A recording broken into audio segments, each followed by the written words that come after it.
Hi everyone, आज मैं आ गई हूँ और एक नई रीडिंग लेके। तो चलिए देखते हैं डिवाइन का आपके लिए क्या गाइडेंस है। ओके, डिवाइन मुझे प्लीज गाइड कीजिए, मेरे व्यूअर्स के लिए क्या गाइडेंस है। एंजल्स प्लीज डिवाइन मुझे गाइड कीजिए।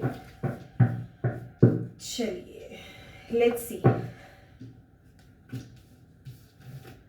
Friendliness, sorrow, innocence, traveling, lovers, wow, laziness, understanding, bottom of the deck है इनर वॉइस।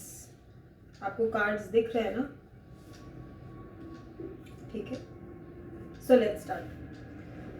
सो देखिए, डिवाइन आपसे कह रहे हैं कि आप किसी बात को लेके, हो सकता है लव लाइफ के मुझे चांसेस बहुत ज़्यादा लग रहे हैं, नहीं तो हो सकता है किसी किसी के लिए कैरियर हो, किसी के लिए फैमिली हो, किसी के हस्बैंड वाइफ के लिए भी आप देख सकते हैं। अगर आपका झगड़ा हुआ हो या फिर आपके बीच कुछ डिफरेंसेस क्रिएट हुए हैं जिसके वजह से आप बहुत ज़्यादा परेशान हैं, तो आपको कहा जा रहा है डिवाइन की तरफ से कि आप परेशानी इतना मत अपने सर पे लीजिए।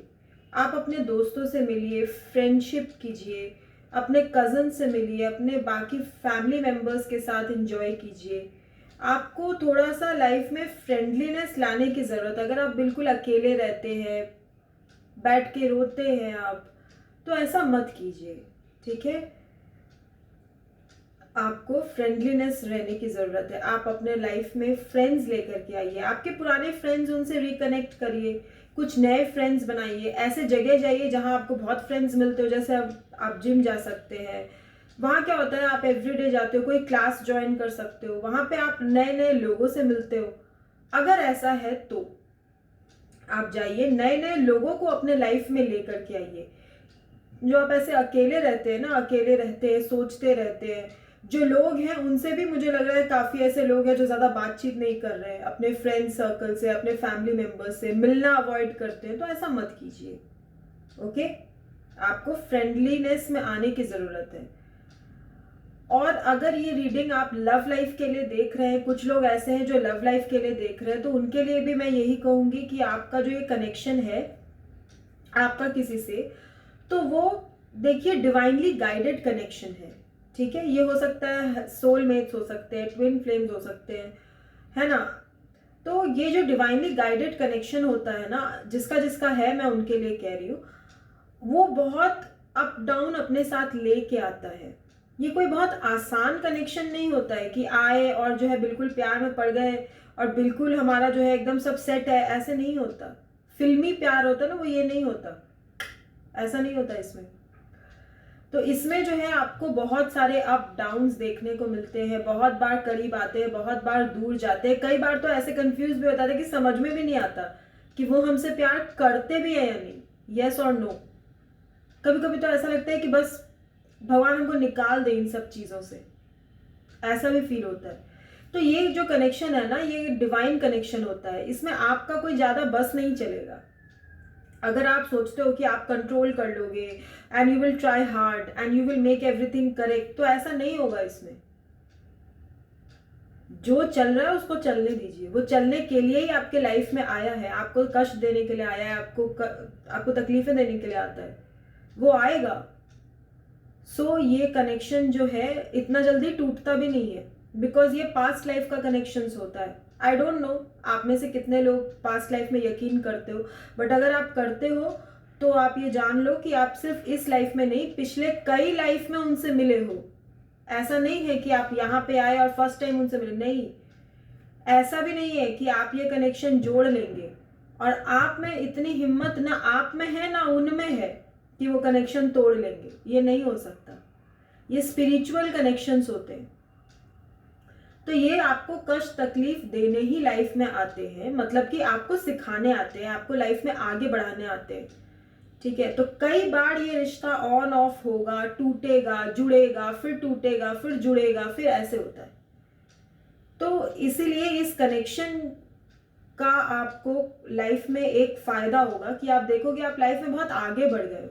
आप इस कनेक्शन के पहले क्या थे और 2-3 साल 4 साल बाद इस कनेक्शन की वजह से आप कितने बदल गए, ये चीज आपको बाद में पता चलेगी। ठीक है, अभी भले ही आपको नहीं लग रहा होगा, आपको ऐसा लग रहा होगा कि पता नहीं हम इस चीज के पीछे क्यों पड़े हैं, जो हमको भाव नहीं दे रहा है तो हम भी उसको क्यों दे, आपको ऐसे ही लगता होगा, बट वो आपको बाद में पता चलेगा। ठीक है, ओके। तो उनसे हो या बाकी सबसे भी हो, अगर आप अपने लव के कांटेक्ट में हो, नहीं हो, जैसे भी हो, आप सबसे फ्रेंडशिप बनाने की कोशिश कीजिए। देखिए, प्यार मोहब्बत तो बाद की बात है, बट एक फ्रेंडशिप का रिश्ता तो सबसे होना चाहिए। पेरेंट्स से भी होना चाहिए, बच्चों से भी होना चाहिए, भाई बहन से भी होना चाहिए, कजन से भी होना चाहिए। सो आपको फ्रेंडलीनेस बनाने की बहुत ज़रूरत है। ओके, और ऐसा लग रहा है ना कि जैसे आप पहले बहुत इनोसेंट थे, इनोसेंट से जो किसी को शायद कष्ट ना देता हो, अच्छा इंसान, लेकिन इस रिश्ते की वजह से आप बहुत बदल गए। कभी कभी हो सकता है आपके लव लाइफ में कुछ ऐसी प्रॉब्लम्स आई, कोई थर्ड पार्टी सिचुएशन क्रिएट हुई होगी, कोई झगड़ा झमेला हुआ होगा, आपको ऐसा लगता है ना जैसे आपका कोई मन ही नहीं करता अब ना किसी से कुछ बोलने का ना कुछ करने का। बट आपको ऐसे नहीं करना चाहिए, आपको अपनी इनोसेंस को वापस लेके आना चाहिए। किसी एक इंसान की वजह से हम इतना भी क्यों बदल जाएं कि हम अपना इनोसेंस ही खो दें, एकदम स्ट्रिक्ट हो जाएं या फिर एकदम डोंट केयर वाला एटीट्यूड हो जाए। ऐसा नहीं होना चाहिए, क्योंकि जब एटीट्यूड बनता है ना किसी इंसान का, जैसे मान लीजिए पहले आप बहुत इनोसेंट थे, फिर ये रिश्ता आया आपके लाइफ में, आप बहुत परेशान हुए, बहुत रोए, बहुत चीखे चिल्लाए, सब कुछ हुआ। अब आप बदल के एकदम चेंज हो गए, आप काफी प्रैक्टिकल, काफी ज्यादा स्ट्रेट कट, काफी कट थ्रोट बात करने वाले। पर जब ऐसा आपका एटीट्यूड होता है ना, तो आप अल्टीमेटली उन लोगों के संग ऐसा बिहेव जाने या अनजाने कर देते हैं जिन्होंने आपको कष्ट नहीं दिया। तो ये उनके लिए सही नहीं है ना। आप खुद इतने रूड, इतने स्ट्रिक्ट ऐसे बन के अगर सबसे बात करिएगा तो ये तो अच्छी बात नहीं है। किसी एक इंसान की वजह से सबके साथ बदलना अच्छी बात नहीं है। ओके, तो अपने इनोसेंस को वापस लेकर आइए, इमोशनल प्रैक्टिकल बैलेंस क्रिएट कीजिए। इतने भी इमोशनल मत होइए कि कोई आपका फायदा उठा ले, और इतने प्रैक्टिकल भी मत बनिए कि आप किसी का फीलिंग्स को समझ ही ना सके। Okay, emotional and practical balance आपको बिल्कुल अच्छी तरीके से मेंटेन करना सीखना है। ठीक है, एंड नेक्स्ट, कुछ ऐसे भी लोग हो सकते हैं जो ट्रैवल कर रहे होंगे, और कुछ ऐसे लोग हैं जिनकी सोल ट्रैवल कर रही है। देखिए, ये लाइफ जो है ना एक जर्नी है, तो ये जो ट्रैवलिंग है इस लाइफ की जर्नी को बताती है। You are travelling in the journey of your life.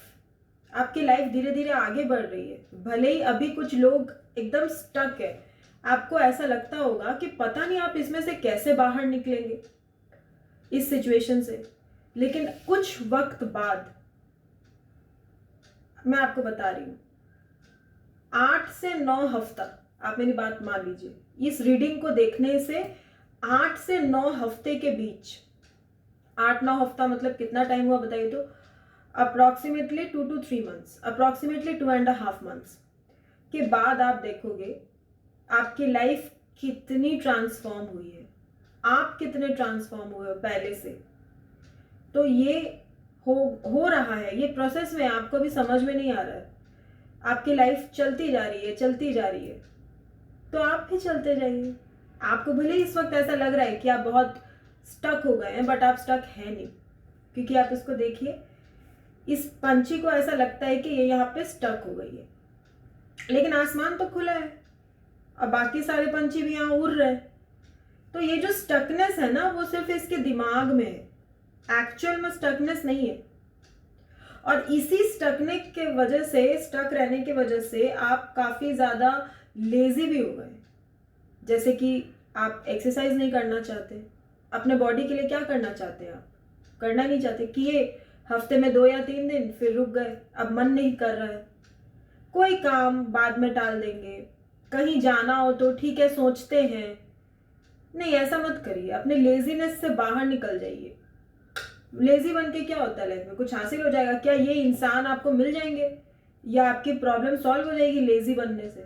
नहीं ना, तो फिर क्या फायदा?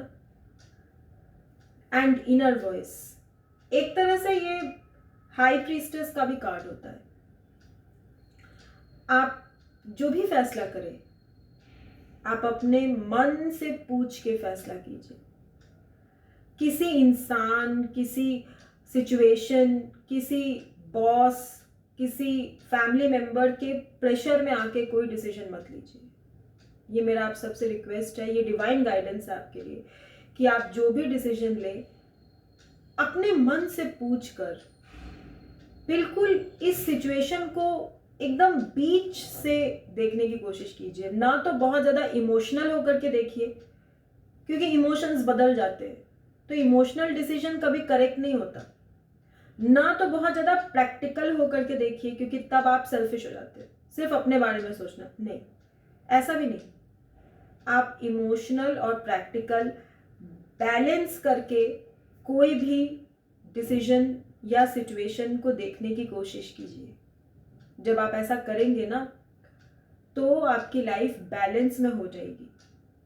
अभी अगर आप अकेले हैं, रो रहे हैं, तो ऐसा मत करिए। डिवाइन कभी नहीं चाहते कि उनके बच्चे रोए। ओके, हम कौन है? हम गॉड के बच्चे हैं ना, तो हम ऐसे रोते हैं तो उनको भी बुरा लगता है। थोड़ी कोई गॉड बहुत खुश हो रहे होंगे आपको ऐसे देख के। कोई तो है जो रोया है, अभी कोई रोया है, किसी की वाइब्स मैंने पिक की है, कोई रोया है, या फिर ये रीडिंग देखते वक्त भी किसी की आंखें भर आएंगी। तो ऐसा नहीं करिए। ओके, एक फ्रेंडशिप बनाने की कोशिश कीजिए। ये कनेक्शन जो है, अगर आप इसके लिए रो रहे हैं, परेशान हो रहे हैं, तो मत होइए। ये डिवाइनली गाइडेड कनेक्शन है। ये जुड़ा तो भगवान की मर्जी से जुड़ा, ये अलग हुआ तो भगवान की मर्जी से अलग हुआ। जब फिर मिलना होगा वो भी भगवान की मर्जी से ही होगा। इसमें आपकी या उनकी, दोनों में से किसी की मर्जी नहीं चलेगी। Okay, thank you so much. फिर मुलाकात होगी एक नए रीडिंग के साथ। तब तक के लिए अपना ख्याल रखिएगा। ओके, मैं फिर आऊँगी। बाय।